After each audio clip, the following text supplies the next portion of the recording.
Greetings and welcome to the Astronomy Picture of the Day podcast. Today's picture is titled Saturn's Iapetus, Painted Moon. So what do we see here?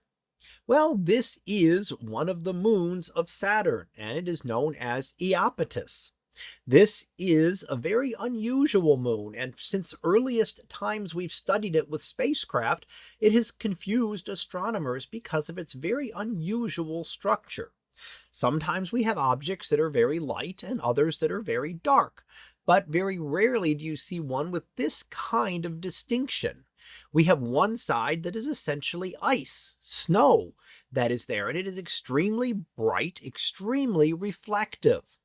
However, the other side of the moon is very dark as coal.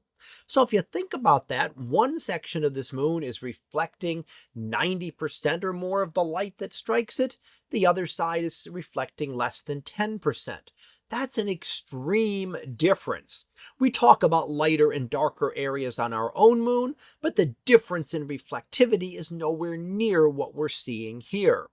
So when the Cassini spacecraft was visiting Saturn, and this occurred here back in 2007, the craft was set to visit Iapetus and to fly close to it. In fact, getting as close as 2,000 kilometers from its surface to try to help us learn a little bit more about this unusual moon.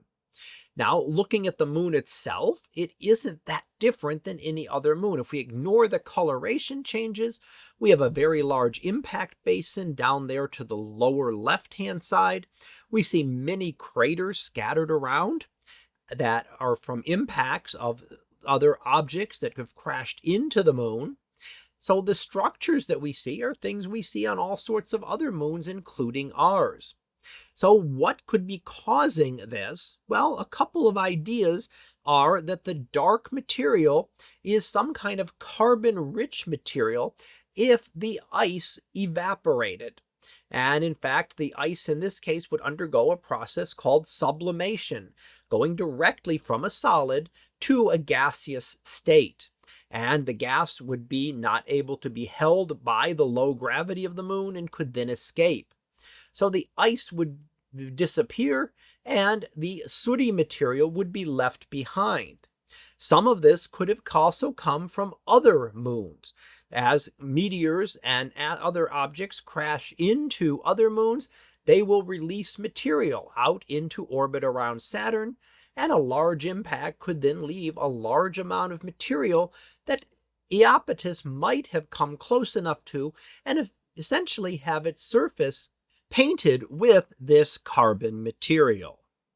So that was our picture of the day, titled Saturn's Iapetus, Painted Moon. We'll be back again tomorrow for the next picture, previewed to be dueling space bands. So we can see what that is about tomorrow. So until then, have a great day, everyone, and I will see you in class.